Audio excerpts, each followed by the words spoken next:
Good evening. Hello, everyone.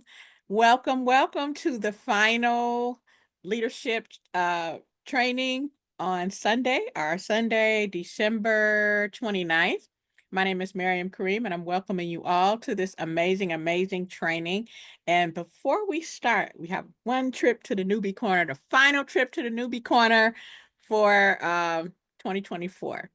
So one thing that I got into the habit of doing, and I think it's really effective for me and for development because this is a leadership, well, we're actually a personal development program with network marketing, is to have a playlist on YouTube. Or a music play, a audio playlist or a playlist on YouTube. I have an extensive playlist. I have them categorized. Some are for skills, some are for our meetings, some are for a playlist that I have just that I'm going to have for prospects that I send to prospects. Just you categorize it the way it resonates with you, and that you always have something to listen to. I have one for audiobooks, books that I, can't get or whatever. Find on YouTube, free books like GoPro, what is it? The greatest networker in the world. I love that book. So just if you want my playlist, message me and I'll be happy to share it with you in any of my playlists.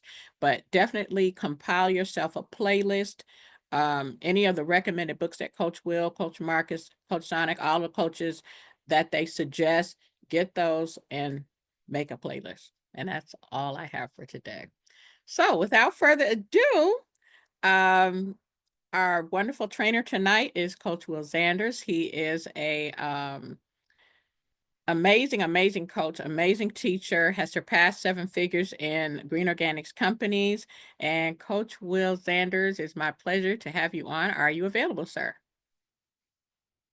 Yes, I am. Miriam, can you hear me okay? Yep, can hear you fine. Perfect. And ladies and gentlemen, I want to tell you what Mr. Rim just said is absolute solid gold. If there is ever anything that one of our pinnacle leaders mentions as far as a video or a book, anything like that, especially if it's something you can put on a YouTube video, that's one of the things that I wish I had done earlier in my career. Is one of the things that Ms. Karim Mrs. Karim just told you, is to make the playlist, of the information, because repetition is the mother of learning.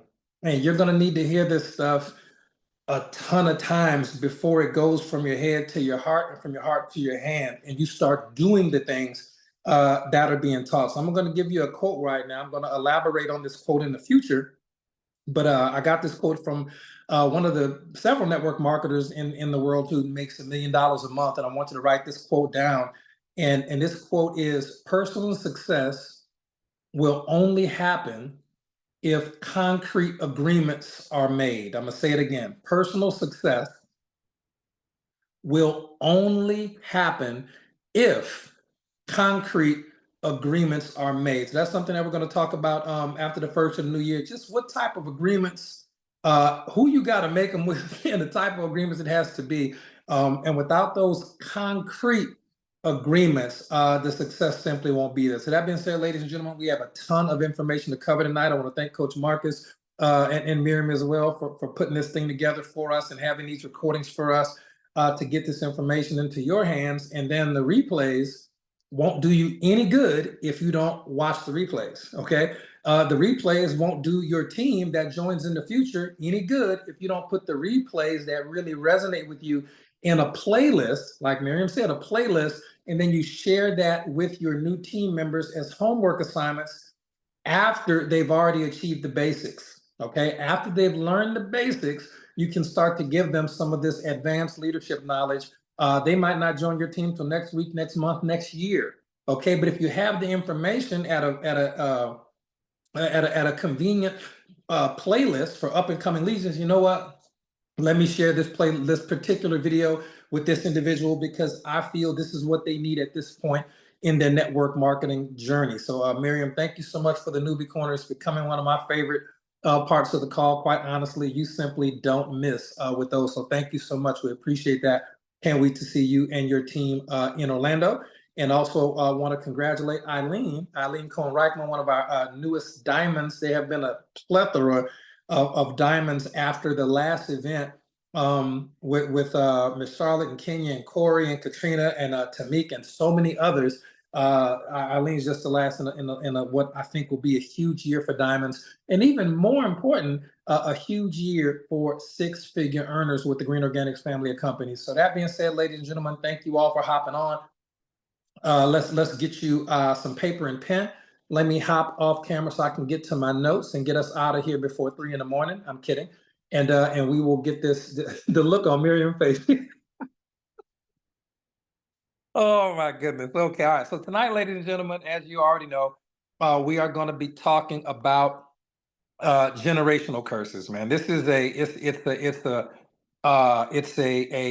very touchy subject for a lot of people, but it's the truth. You know, it's the thing. Generational curses are a real thing. They exist in real life. I'm going to show you that tonight scientifically. I'm going to show you that tonight scripturally as well, and I'm also going to give you some solutions to these particular things, so that you know that you can kind of get this yoke that may have been following you around, affecting. We're not going to go into any of the personal life stuff. We're going to stick to the stuff about your business. A lot of these things have been following you around in your business, and you're not really sure, not aware, quite frankly. And that's the most dangerous thing about a curse, ladies and gentlemen. Is a lot of times even for believers, you got to understand, you don't know this stuff has been following you around. You don't know that sometimes the reason why it's just not working for you, you're putting the work in, you talking to the right number of people, using your products, you're posting consistently on social media and things of that nature. And you're just like, man, why is this not turning a corner for me? But there are people in my organization, there are people in my company, there are people cross line for me, up line, down. Some people I sponsor are doing better than me. It's the strangest thing, but it very well could be that you're dealing with some generational curses. So let's address that. And again, can't wait to see everybody in Orlando. Quite frankly, let's talk about generational curses insofar as the scriptural foundation for it. Let's just kind of touch base and understand that we know this is the actual thing that occurs and where it comes from and why it can even affect people who are, you know, following the Lord and living, well, at least to the best of our flawed human ability, trying to do right. Why does it still happen? Okay, and you can look at the book of Exodus. This is going to be chapter 20, verses 5 and 6, but I won't do too much verse stuff tonight because I want to get through the information. I'll just tell you the book. And for those of you who are in the Bible-based personal development class who've already enrolled in that, we're starting off on January 5th and again on the 6th. So it's going to be a great time. So just the 4th, 5th, and 6th is when we're going to be launching that. So for anybody who has not got that information yet, if you want it, please message me on Facebook. The 4th is the last day that anybody will be able to enroll for that class. But even if you don't, you can still get great information for free on all of these calls that we do all week long with all the leaders. Okay. So the book of Exodus, chapter 20, verses 5 and 6. It says right here that I, the Lord your God, am a jealous God, visiting the iniquity of the fathers on the children to the third and fourth generation. Okay. Then we move on to Exodus chapter 34. This is going to sound very familiar. Who will by no means clear the guilty, visiting the iniquity of the fathers on the children and the children's children to the third and fourth generation. Interesting. Then we see in Numbers chapter 14, this is going to be verse 18, and it talks about how the Lord is slow to anger, but also abounding in steadfast love.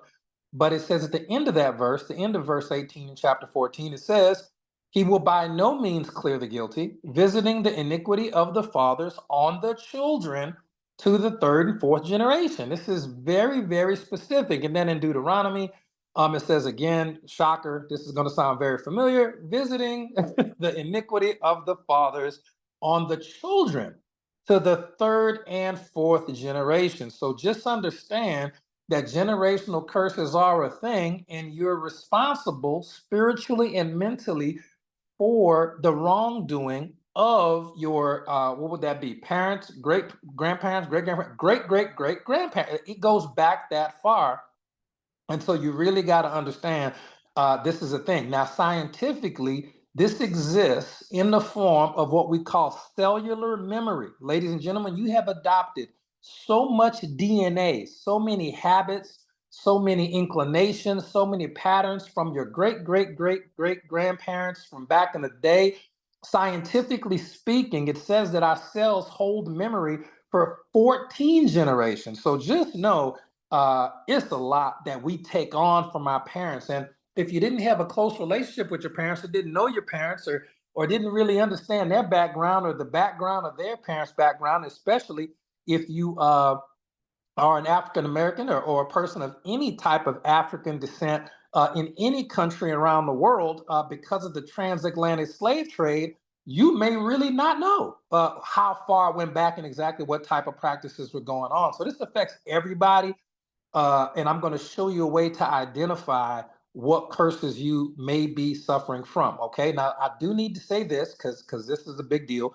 In Galatians, there are, and in Corinthians and other verses, there are many verses, like in chapter 3 of Galatians, that said Christ had redeemed us from the curse of the law. Okay, ladies and gentlemen, I need to point out the difference between the curse of the law and generational curses. They're not the same. They're not the same. Okay, salvation and forgiveness and understanding of being forgiven from the curse of the law, yes, that was accomplished through Christ. Okay, it says in Romans, the spirit of the life, the spirit of life has set you free in Christ Jesus from the law of sin and death. That's the law. The law had a different curse to it. When you hear that verse in John that a lot of Christians talk about, a lot of believers in different spiritual texts as well, but you know, we are predominantly here a team of believers, but we have people from beautiful religious traditions all around the world in our organization. But just understand that if you search any historically spiritual text, you'll find similar type of information. Okay, but just understand that verse in John that says, "Who the Son sets free, you will be free indeed." That is not referring from generational curses. That is the curse of the law. They are different. God is the same yesterday, today, and forever. And the generational curses were not just wiped out through Christ. That was a curse of the law, which provides salvation. Generational curses do not affect you in your salvation journey. Generational curses affect you today. They affect you in what you got going on in your life currently. And I'm going to show you more scripture and more science that validates that as we move forward in the call. So just put a 1 in the chat if you understand the difference scripturally and scientifically between generational curses and the curse of the law. They are different. They are not the same. Okay, that you can't. That's why a lot of times people who are saved, people who we know where we're going. Once we pass on, we know we go into the upper room, and we're not mad about that. But sometimes them bills still ain't getting paid. Them relationships are still falling apart. The poverty, your health is still bad. All kind of things may not be your fault, may not be something you did. You may be dealing from something that your great great great grandmother did that you had no idea happened. Okay, that is just what it is, and there's no other logical explanation for it. The science backs it up, the scripture backs it up. Now that we know it's a thing, we need to deal with that. Well, I can hear some people saying, well, I don't have any generational curses per se. Well, you need to look at what your parents or their parents had going on, honestly. You can look at what you have going on, but you also need to look at any previous generations. If you ain't never had nobody wealthy in your family ever, and you trying to be the first one with this business, there may be some type of generational curse there in reference to financial issues or poverty, or the generational curse of I almost made it. How many people have either almost made it, or your parents or somebody else, they almost invented something, or they almost made it. They had made it to the NFL, but they tore their leg. Something happened. They made it to college but didn't graduate, didn't they almost had that job, but it fell apart at the last minute. It's a generational curse. I almost made it. Almost there. That's the one Moses had. I hate to break it to you. A lot of people don't know that Moses never made it into the promised land. Remember, Moses was one of God's children, but he got raised in Egypt. See, people forget that Moses led the people out of bondage, but Moses was raised in Pharaoh's house. See, Moses was found in the water, in the reeds in the little baby boat. Moses got adopted. Okay, so Moses never, he was suffering from the generational curse, almost made it. He never made it into the promised land. He got to see it, but he engaged in just enough self-sabotaging behavior to never make it to the promised land himself. A lot of us are suffering from that. A lot of people are suffering from that and just don't know it. That almost made it. It just almost worked out, but it didn't. Okay, see, look, Shauna said one right there. Golly, there it is. She said her brother was recruited by the Boston Celtics and didn't even go to the camp. Self-sabotaging behavior is there. I'm telling you. Okay. Tiara says right there, her dad.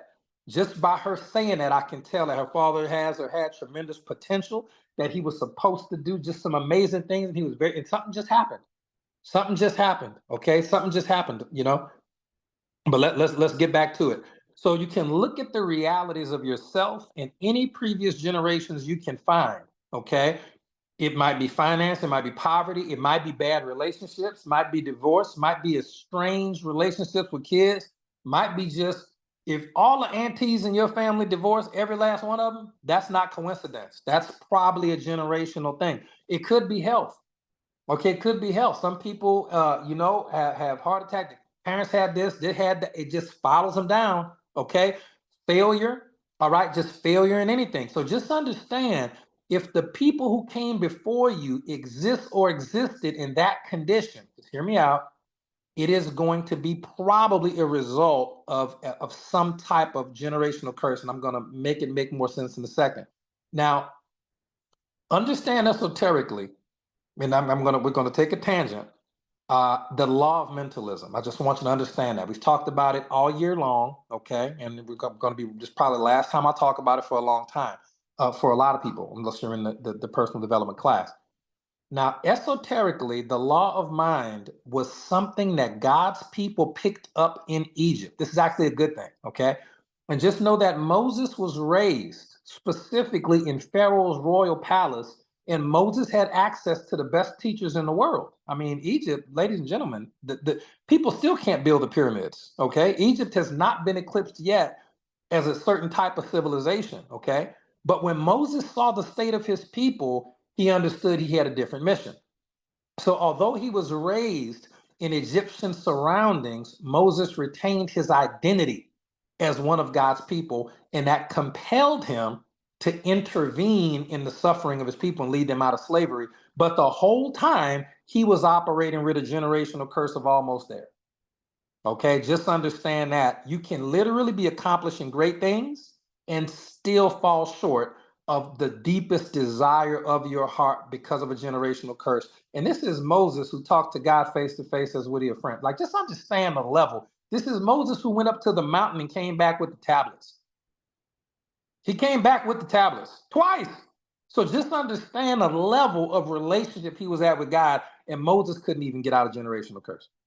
Now now there's hope for us, obviously, and I'm going to give you the scriptural and scientific solutions before we get off this call. But I'm just really trying to impress upon you how heavy these things can be. Okay, so all that to say, you may have been raised in circumstances that were less than optimal, but you do have an opportunity to get out of that literally tonight. Kid you not. Okay, so Moses taught the law of mentalism. He taught the law of mind to the Hebrew people, and that law is hidden throughout the Bible, in Old Testament and New Testament. And it suggests that the universe, and when I say the universe that God made, I need you to understand, when I say universe, I mean universe.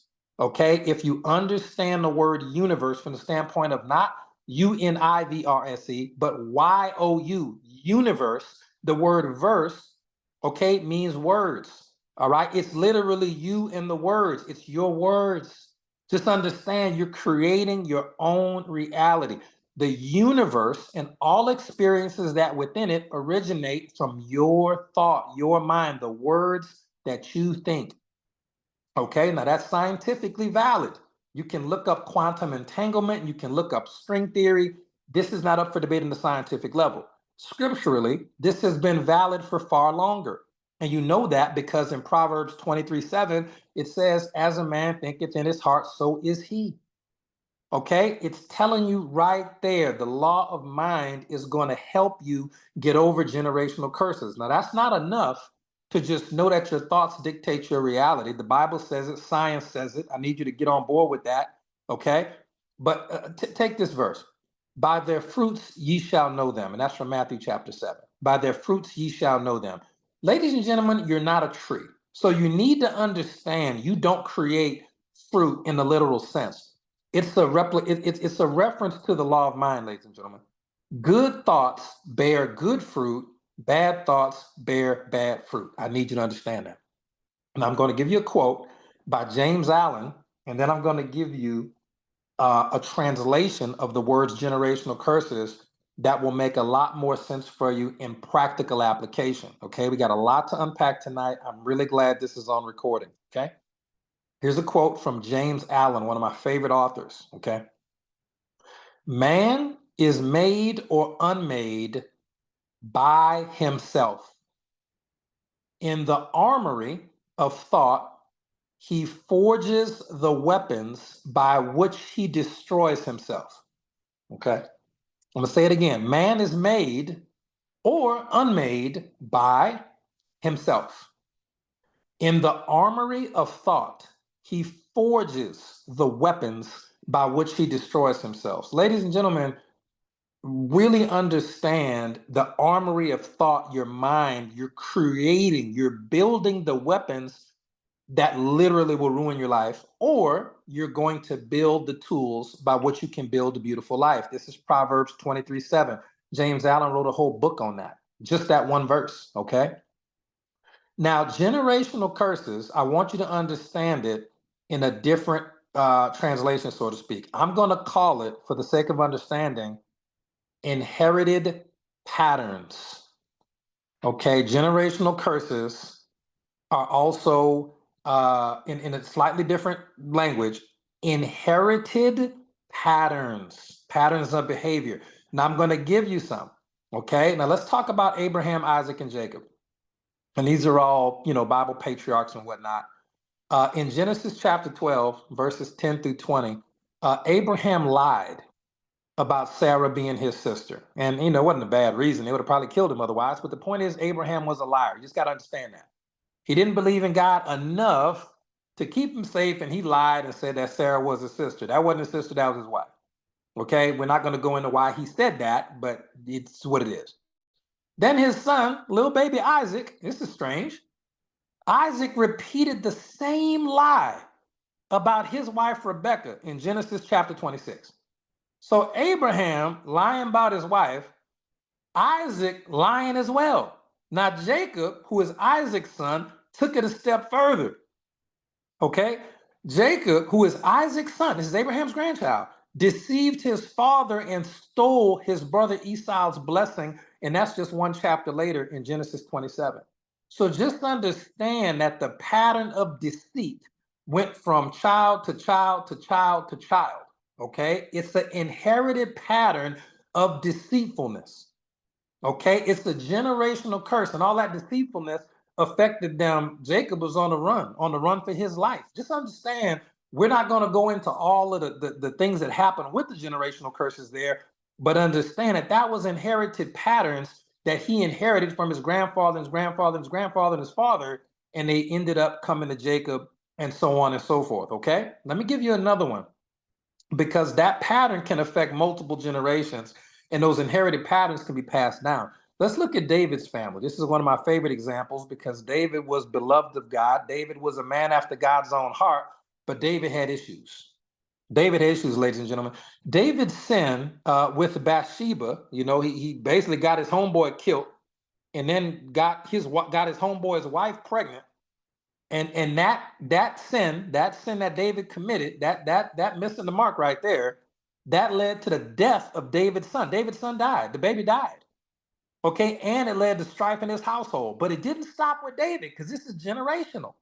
Okay, in the book of 2 Samuel, it says that David's son Amnon committed a grievous sin of lust, and he assaulted Tamar. That's in 2 Samuel, just 2 chapters later from when David was sinning with Bathsheba. Okay, but it didn't stop there, because death was involved, because David got his homeboy killed on purpose. Okay, Absalom was David's other son.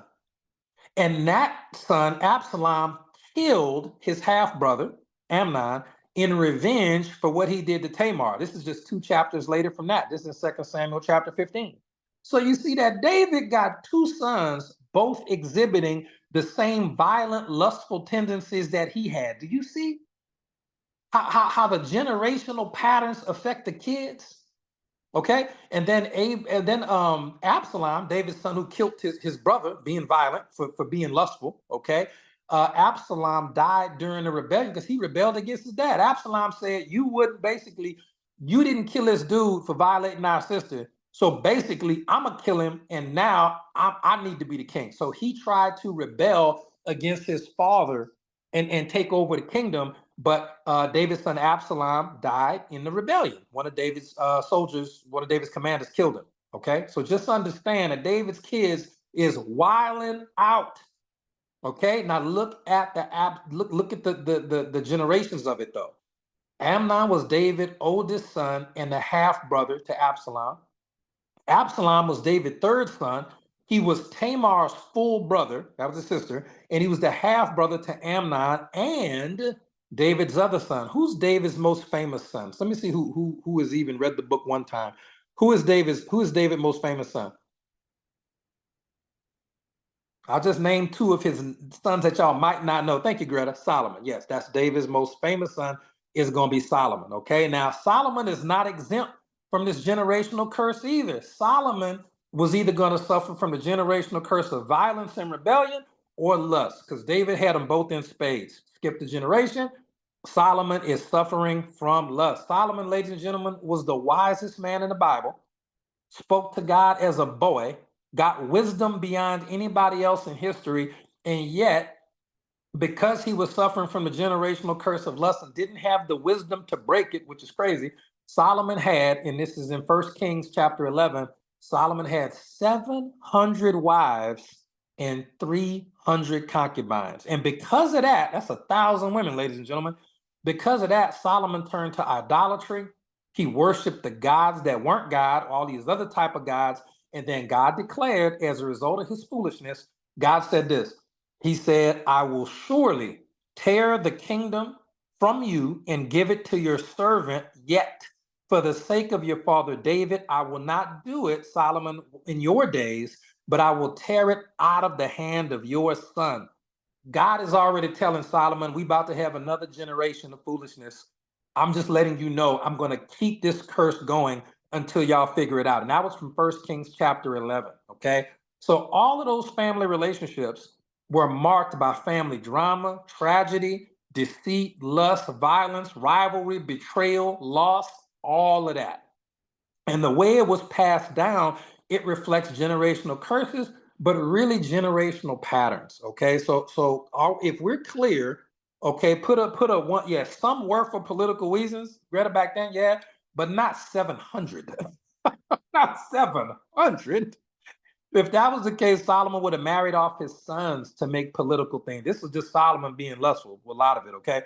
So just understand, put a 1 in the chat if that makes sense. Okay, so you seeing people that literally roll with God on a level that we couldn't even hope to roll that close, and they still getting beat up by these generational curses. I hope y'all don't think that we immune. I hope you don't think that. Solomon, wisest man ever, he couldn't even figure it out, okay? Because he didn't have the word in the way that we have it, okay? So just understand that we're clear.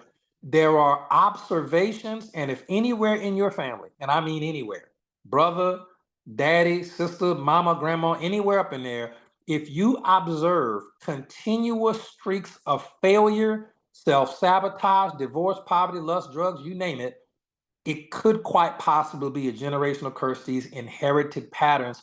And you need to look at your bloodline. And if they in that life of struggle, then you need to know that here's the thing, that it has to exist spiritually and mentally, invisibly, before it ever existed physically. I'm gonna say it again. That's what you got to understand about generational curses. They can affect everything, especially your money and your business, okay? But if you need to understand that if anybody in your bloodline, including you, is in just having a real life of struggle and strife, okay, you need to know that it had to exist spiritually and mentally, invisibly, before it exists physically. If I were to ask you what a curse looks like, you wouldn't be able to describe to me what a curse looks like. You can, but it is a noun, it is a thing. But if I ask you what an orange looks like, you can say, oh, it's a fruit, it's orange, it's round, it grows in a tree. You can't describe what a curse looks like. You can only describe the results. You can only describe the effects of the, not the verb, oh, so and so put a curse on somebody, they cursed them, not the verb, the noun. What is a curse? You don't know what it looks like. That it has to exist spiritually and mentally, invisibly, before it ever exists physically and starts to wreck everything going on in your life. So right now we're going to take a trip, short trip, down memory lane. This is very important for all of our new team members, okay? And even our team members who've been here a while, you need to understand this as much as anybody else. This is one of the things that makes our trainings different than any other company in the history of network marketing, okay? We understand the mental, spiritual connection to success. It's not just working hard. That's a piece of it, but you gotta have more, okay? So we already talked about the verse, Proverbs 23:7, as a man thinketh in his heart, so is he. This next few verses, a lot of you have heard this before, some of you haven't, but I need you to we're going somewhere with this to solve the generational curse problem, okay? So this is important. In Job chapter 3, verse 25, okay, Job said, y'all don't have to write these down, they'll be in the recording, they'll hear them, okay? You'll hear this stuff, okay? Job chapter 3, verse 25, for the thing I greatly feared has come upon me, and what I have dreaded has happened to me. Ladies and gentlemen, that is a surefire sign of generational cursing right there. Y'all do know all Job's kids died because he was scared and his mind was messed up and all his kids got killed and he had to have new kids later. Just understand that. Okay, in Proverbs, it says right here, Proverbs chapter 9, verse 10, the fear of the Lord is the beginning of wisdom, and the knowledge of the Holy One is understanding. Okay, I'm going to tie all this together in a second. If you were in Trinidad or you were at our Atlanta meeting, you know this stuff. Okay, Isaiah chapter 45, verse 7, I form the light and create darkness. I make peace and create evil. I, the Lord, do all these things. Okay, right there, you see the Lord saying, I create evil and peace. I make light and dark. The Lord said he did it. He did all of that. Okay, and that is why in Proverbs chapter 9, it says, the fear of the Lord is the beginning of wisdom. Okay, you should kind of have a healthy fear right there. Now, because we understand that the Lord is Christ, we are not to fear Christ. He died for us, he loves us. It's a different word that I'm going to explain to you in a second after we get through these verses. Okay. In the book of Amos, okay, chapter 3, verse 6, shall a trumpet be blown in the city and the people not be afraid? Shall there be evil in a city and the Lord hath not done it? So you mean to tell me, based on scripture, the Lord is creating the evil in a city? Yes. I know it sounds crazy. We're going to make it make sense in a second. For those of you who haven't been with us a while, this is going to be new for you. In the book of Lamentations, chapter 3, verses 37 and 38, who can speak and have it happen if the Lord has not decreed it? Is it not from the mouth of the Most High that both calamities, like bad stuff, and good things come?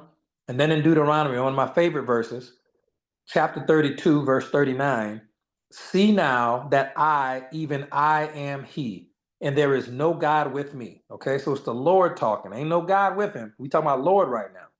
I kill and I make alive, I wound and I heal. Neither is there any that can deliver out of my hand. The Lord says in Deuteronomy, he says, I kill and I make alive, I wound and I heal.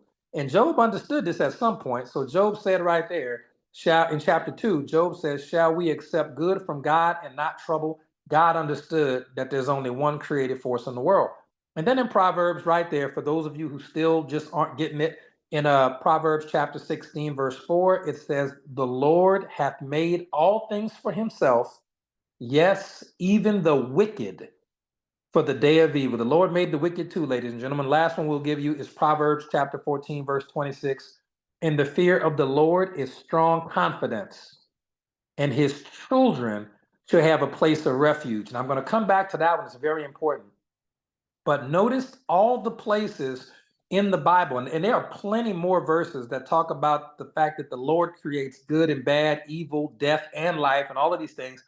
I'm only bringing it up because the hidden translation, okay, that Moses taught the people when he came out of Israel, that when he came out of Egypt, when he learned the law of mind. I want you to understand that the word the Lord in certain instances on an esoteric level, there are many, many levels to every Bible verse, probably an infinite number, but there are many, many levels. One of those levels, the word Lord is actually translated as the word law. And what law? The law of mind. The law of mind, the law that is told to you when I said, as a man thinketh in his heart, so is he. It is your thought. Okay, a lot of times when you see the Bible said the Lord out here killing people and making bad stuff happen, it's not Jesus in the way that we know him. It is a translation. It is a hidden meaning. It is an esoteric meaning. I need you to understand how deep that book really goes. Okay, this is why Bibles were burned for many, many years. This is why people were killed over the Bible. People ain't never been killed over a Harry Potter book. People got killed over the Bible because it was so much hidden wisdom in it that is designed to be there for generations and generations of God's people. It's the only way you're going to get out of some of these curses, okay? So just understand when Job said in chapter 3, for the thing that I greatly feared has come upon me, and what I dreaded has happened to me. It's the stuff he thought about that was bad. It happened to him in real life. What I tell you, it has to happen spiritually and mentally, invisibly in your thought before it ever happens to you in real life.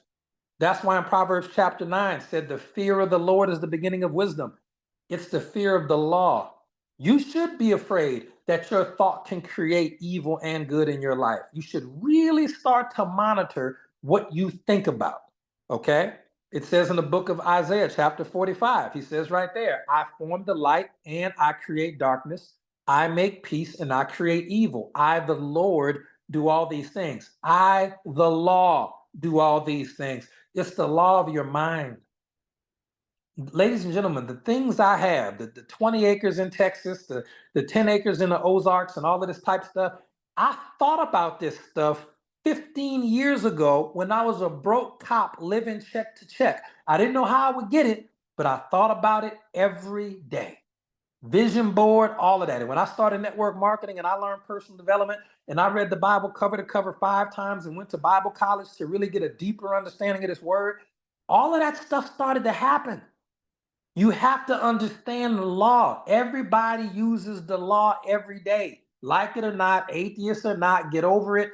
Everybody's thoughts are creating your own reality. And you just got to accept that and start to work with the law the way it is. Back in the book of Amos, chapter 3, verse 6, shall a trumpet be blown in the city and the people not be afraid? Shall there be evil in a city and the Lord has not done it? Jesus didn't do that. Jesus wasn't even there till the New Testament. He didn't do that. It's the law. Shall there be evil in a city and the law hath not done it? The thoughts of the people in that city have created the evil. Okay, Lamentations. Who can speak and have it happen if the Lord has not decreed it? Who can speak and have it happen if the law has not decreed it? It is not from, is it not from the mouth of the Most High, the law, the Most High, the law, that both calamities and good things come? Okay, and again, just so you know, in Deuteronomy chapter 32, verse 39, see now that even I am he, and there is no God with me. So we're talking about the Lord right now, not God in particular. I kill and I make alive, I wound and I heal. Neither is there any that can deliver out of my hand. Ladies and gentlemen, that's the law of mind. I'm sorry, it's what it is. It's Proverbs 23:7. It's one of the most important verses in the whole Bible. Proverbs 23:7 and John 3:16. Figure them out. Okay, Proverbs chapter 16 says, the Lord hath made all things for himself, yea, even the wicked for the day of evil. Yes, the law. The law is your evil thought, not me, you in particular, but people's evil thoughts create wicked. It's just what it is. That's not Jesus doing that. He's not out here killing people like that. You just got to understand the hidden messages in the book. or else your life is going to feel real confusing because you're not taking accountability over your thoughts, which create your life over time. And this is how we tie it all together. Let me do this before we tie it all together with generational curses. Put a 1 in the chat if this is making any sense at all. Okay, any sense at all, put a 1 in the chat. If you are totally confused and lost, put a 2 in the chat. If you're just super confused, it's okay. Put a 2 in the chat. But if you're picking up what I'm putting down, put a 1 in the chat. All of this stuff is scriptural. It's been scriptural for many, many, many, many years. Okay. Science is finally catching up with this stuff. Just understand that. So Francine says she's a little confused on it. No worries. There are a couple of videos, Francine, that we have on recording that take a more a slower, basic approach to this. And make sure that you get those from me or to whoever sponsors you. They have access to all of the videos as well. But make sure you get those because it's just going to take a slower approach and really open it up for you. Because I don't want anybody left behind on this going into 2025. Okay. No, nobody. I don't want anybody getting left behind on this because this is how you're going to make your money. Okay. Now let's tie it together with generational curses. Proverbs 14, chapter 26. In the fear of the Lord is strong confidence, and his children shall have a place of refuge. Ladies and gentlemen, when you're using the law of mind, your children will have a place of refuge. That's one of the first signs that we see after Genesis that your kids may be able to get out of these generational curses, and that includes you too. It has to start with the confidence you get from understanding the law of mind, the law of the Lord, as articulated in Proverbs 23:7. As a man thinketh in his heart, so is he. Okay, the curses do exist, and the inherited patterns exist through your DNA and through your cellular memory, but your thoughts can actually free you, and you can change the pattern at will. But the first key is the key of understanding that law, as articulated in Proverbs chapter 14, verse 26, that your children shall have a place of refuge. In the fear of the Lord is a strong confidence. That's the first hint where you can understand your children and generations after you can start to get free and have a place of refuge, a place where they can be safe from these curses, which is whooping everybody. Okay. Now, the second key, this is very important. The second key to getting free from generational curses. The first one was understanding the law of mind. Job understood it. It's written all throughout Proverbs. It's also in the New Testament. I'll show you where that's at too. But the first key is really understanding the law and starting to work with the law. The second key, scripturally, that you need to understand to get free from generational curses tonight, not tomorrow, it's tonight, but to understand this clause that God put in the Bible. And when you get this verse and you read this verse for yourself, a lot of generational curses will fall off you immediately upon reading these words. I kid you not, I don't know how it works, but it works spiritually and scientifically. This is going to be from the little red book of the prophet Ezekiel, chapter 18, verse 20. Most people have never read this. Most people, even in church, know generational curses. If you ask them about it, they know it's real, but they've never read this book, Ezekiel chapter 18, verse 20. Here's the verse. The son shall not suffer for the iniquity of the father, nor the father suffer the iniquity of his son. The righteousness of the righteous shall be upon himself, and the wickedness of the wicked shall be upon himself. That verse is God's little get out of jail free card that is written and hidden, ducked off in a book that nobody ever reads called the book of Ezekiel, the prophet Ezekiel, chapter 18, verse 20. The son shall not suffer for the iniquity of his father, nor the father suffer for the iniquity of the son. It applies to daughters and mothers too, by the way.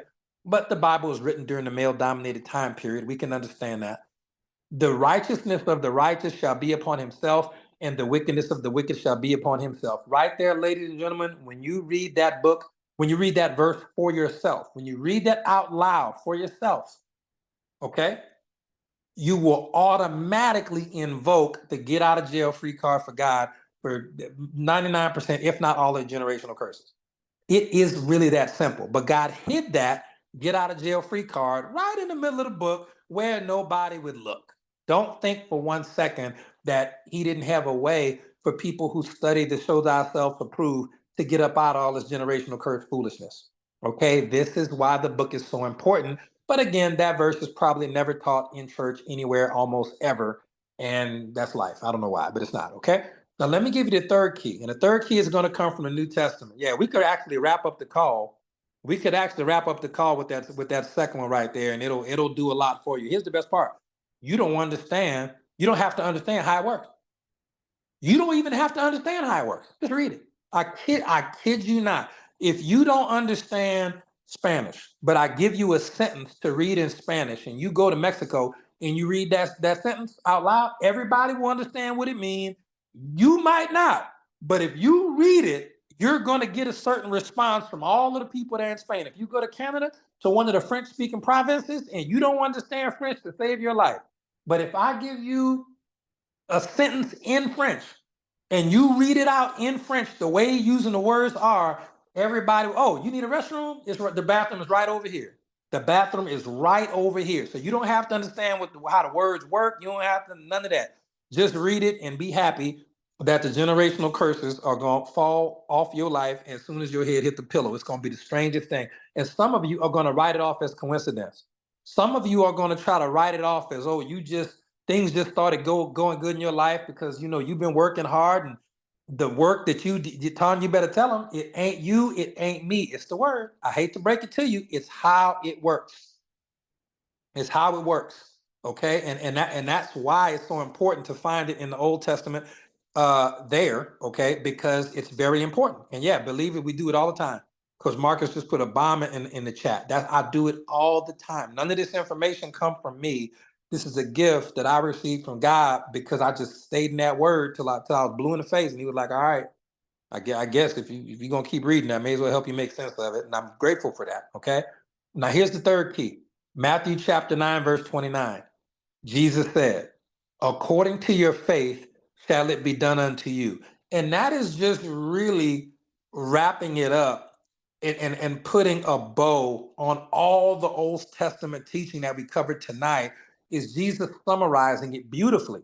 In the book of Matthew, chapter 9, verse 29, it says, written in red, Jesus said this part, says, Jesus said, according to your faith shall it be done unto you. And that's going to emphasize the individual responsibility, suggesting that the generational curses can be broken by your personal choices and your faith. You got to really hold fast to that and read it until it just makes sense.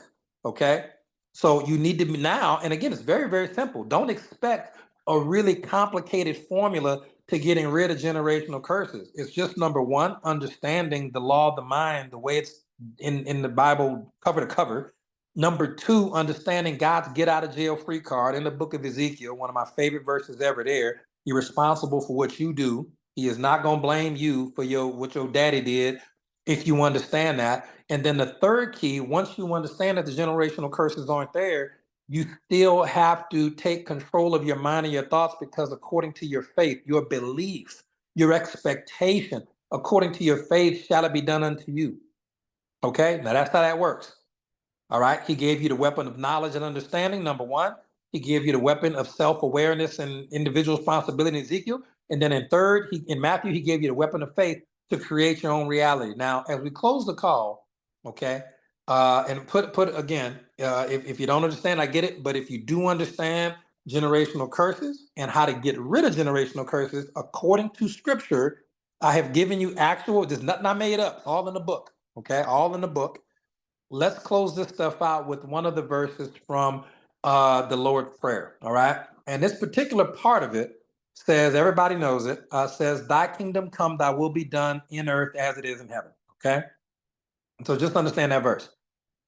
Now, if you really unpack it, it says, thy kingdom come. It's talking about the kingdom, whatever kingdom you living in, whatever that is. Okay. Physical reality. It says right here, thy will be done in earth as it is in heaven. It happens in heaven first. Okay, so if you look at the way it's written backwards on purpose. It's intentionally confusing. That's on purpose. You have to unpack it. Okay, thy will be done on earth as it is in heaven. The heaven part has to come first. And we're not talking about a heaven up in the sky with clouds and a big throne and this, that, or a third. Jesus even said the kingdom of heaven is within you. Just understand that. So when the Bible says heaven in these verses, it specifically means your mind. Okay, it's talking about your mind.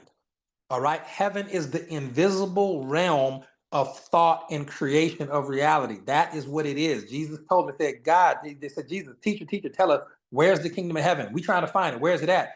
He says, it's not here or there. The kingdom of heaven is within you. That is New Testament scripture, period. Okay, so when it says that thy will be done on earth, it has to be done a certain way in heaven first. Any of these type of curses and negativity, they had to happen first, spiritually and mentally and visibly, in the mind of your parents or your grandparents and whoever else, and then it happened physically after that. Now, this is why Romans chapter 1, verse 28 it's a really scary verse. I'm going to give it to you in three different translations as we close the call. Okay. Now, Romans chapter 1, verse 28, a lot of Christians know this as the verse about reprobate minds. We're going to really unpack that. So in the KJV, it says, and even as they did not like to retain, to hold on, to retain, to remember God in their knowledge, God gave them over to a reprobate mind to do things which are not convenient. Okay, I want you to remember that word, convenient. Okay, when people do not retain the knowledge of God, God in their knowledge of the Lord, knowledge of the law, as God has been teaching it from Genesis all the way to Revelation. Okay, God will sometimes give people over to a reprobate mind to do things which are not convenient. That's what the word says. Then the New King James Version says it a little bit differently.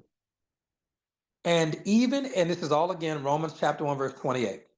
And even as they did not like to retain God in their knowledge, God gave them over to a debased mind to do things which are not fitting. Okay. And then last but not least, we're going to go to the New International Version. This is a bit extreme, but it is a somewhat valid translation. I like it. Furthermore, this is the New International Version, NIV translation of Romans chapter 1, verse 28. Furthermore, just as they did not think it worthwhile, wasn't worth it, to retain the knowledge of God, so God gave them over to a depraved mind. Man, they're getting intense. A depraved mind, so that they do what ought not to be done. Now, just understand, if you look at that verse in the context, there's a lot of wild stuff going on that people here really aren't getting into. So I just want you to understand it in reference to generational curses. If you get this knowledge about how to, get generational curses off your family, okay? And remember that from Abraham come all of the Christians, from Abraham come all of the Muslims, from Abraham come all of the Jewish people as well, all the Jews. Abraham is the father of the three largest religions in the world. It's all the same bloodline. It's what it is. Everybody's kinfolk. Just get over it. And if you really want to break it down, you'll look at the fact that it isn't even scientifically speaking. You can trace back every single human being to Noah and his three sons. Now, you want some wild history lessons? We'll be covering that in the Bible class, obviously. Okay.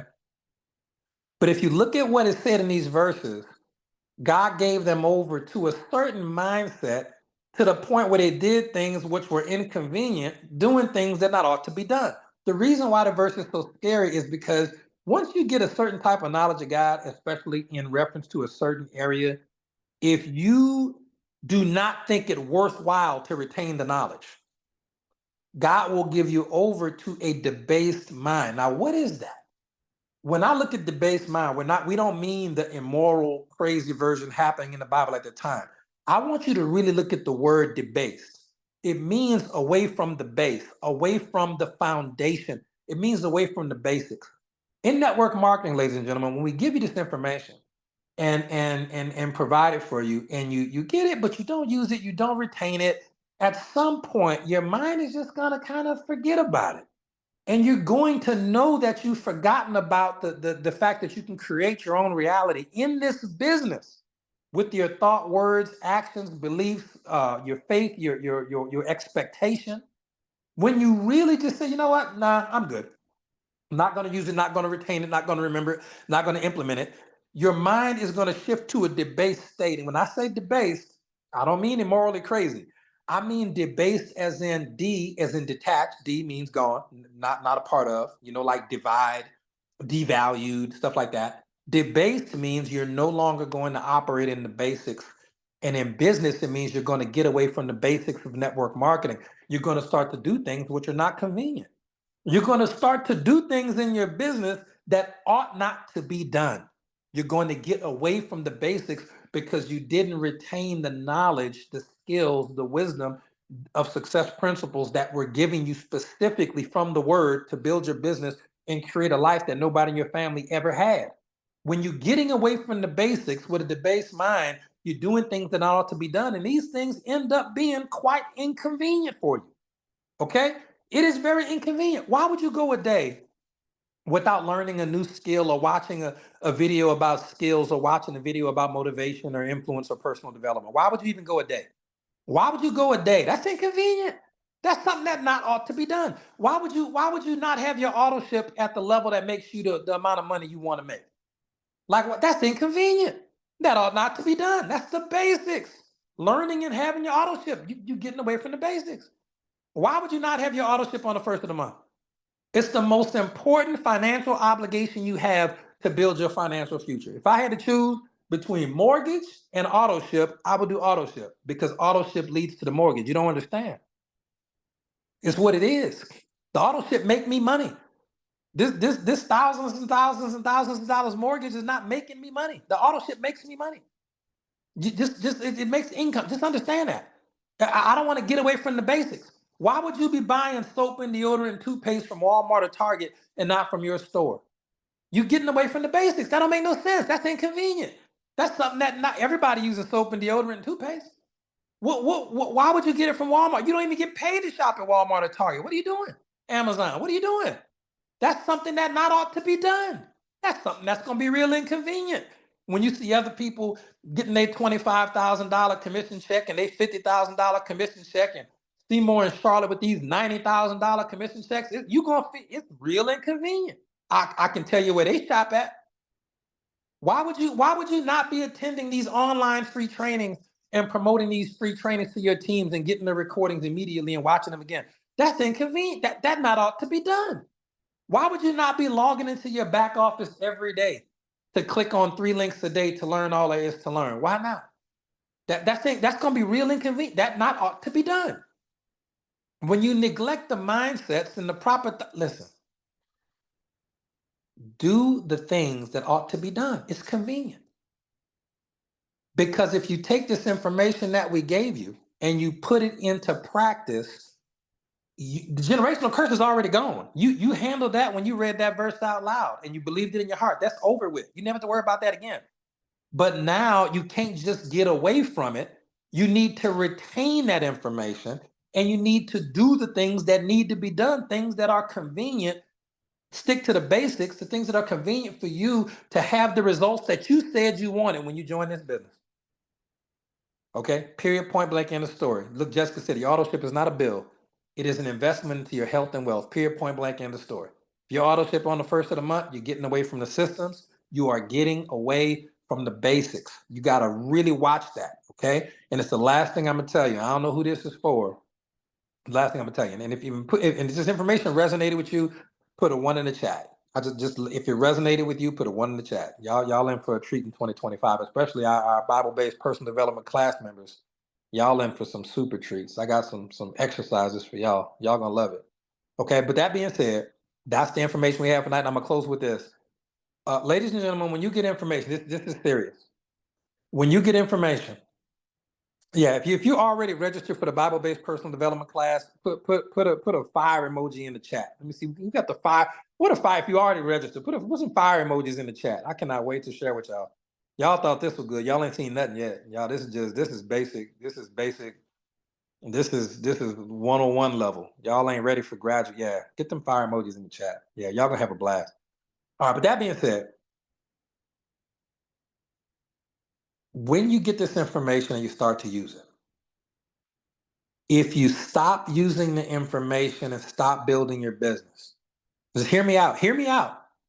what is going to happen, and this is only for people who have the skills. If you're new and you're still learning the skills, like Francine. Francine was humble. She said, you know what, I'm still learning this stuff.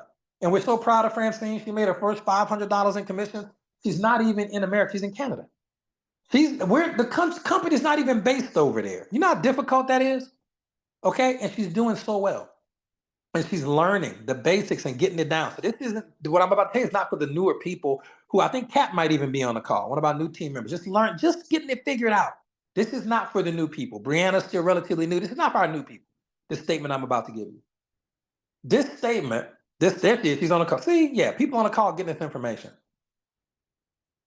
Here's the thing, ladies and gentlemen. If you're not new per se and still learning, okay, like Brianna and Kat and Francine, and a lot of our newer members that are just getting it figured out, all right? If you've been with us a little while and you know the skills, you know how to recruit, you sponsor people, you made a couple $1,000, 5,000, 10,000, 25,000, you know this stuff already, okay? And Jessica says Terry will be at 500 soon. Of course he will. Terry got a great coach, Jessica. Look, I heard Terry Hill was married to a great coach. That's what I heard. Congratulations. If you already know the information and you built a team, you know how to have the abilities to build a team, you have the skills. So this is not for any of my new people. Just ignore this for all the new folks. What'll happen, ladies and gentlemen, if you don't put this information into place and get to your goals? Okay, you don't think that the information's worthwhile. You just don't implement it no more. You know, life gets in the way, we get distracted, happens to the best of us. But you just take a little too long to get back to building. But you're still around enough to see other people. You're going to be passed up by newer people who are using this information and making the magic happen. And what's going to happen to you, and I've seen it happen with people who are really good at network marketing. They get away from the blueprint, they got to freestyle and figure it out themselves, pride. Okay. This almost happened to me. I'm so glad that I learned that it didn't because of mentorship. But when you get to a point where you're not at the level of money or income or wealth and success and rank that you feel you should be, based upon the amount of knowledge and skills you have, you had to deviate from the system. When they have that information and that knowledge and that wisdom and those skills all in their mind, but they're not implementing it properly, not using the systems, trying to figure it out on their own, and they're not getting the results, it's going to lead you to a level of blame. They're going to get negative first. They're going to start being real negative. Then they're going to start blaming. Okay, I'm telling you, this happens you got to really watch this. If you're a leader, you got to really watch this and make sure it doesn't happen to you. Okay, you're going to get real negative. Everything they tell, they're going to find everything wrong with the company, everything wrong with the leadership, everything. You got to really watch it because it's insidious. It'll sneak up. And then they're going to start playing the blame game. Oh, I ain't making it because of this. I ain't making it because of that. Or girl, I ain't got the rank because of this. So they're going to start blaming people, places, and things. They're going to start blaming everything. They're going to start taking the reality that according to your faith shall it be done unto you. They're gonna forget that. And they're gonna get negative, then they're gonna blame. And then the last level, it's a horrible level to see, but I've seen it before. They're gonna get delusional. They're gonna get delusional. And it's when they get negative, they start going off about the company, start defacing the back. Yes, that will happen. They will never look in the mirror, but they will devalue the opportunity. They will get real negatives and start blaming everybody. Then they get delusional. I kid you not. And delusional is the worst place.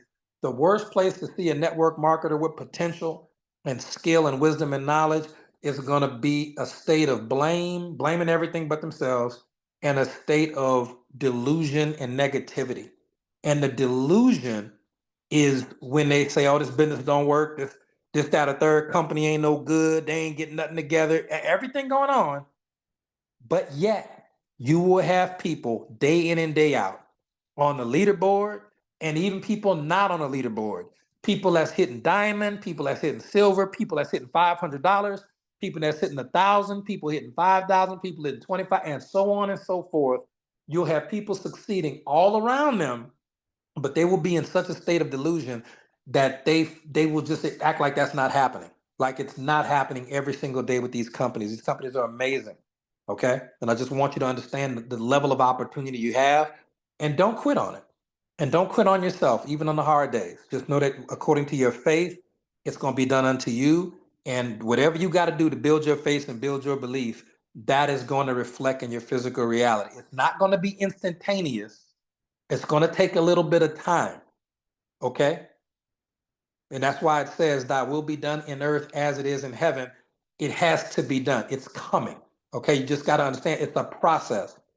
But it all starts off with your mind. Okay? Period, point blank, in the story. So learn the skills, put the work in, and we'll see you at the top. Y'all have a good night. Love y'all so much. God bless you. Anybody need anything, y'all message me on Facebook Messenger. We'll get y'all taken care of in the order that the messages will receive. And we will see y'all this week on all of these amazing calls that we have with the team. And anybody new, if you're not in the Facebook groups, the influencer group, the testimonial group, send me a message on Facebook Messenger. Let me make sure that y'all are in those groups so that you're never disconnected from the information of all these amazing coaches and teachers that we have.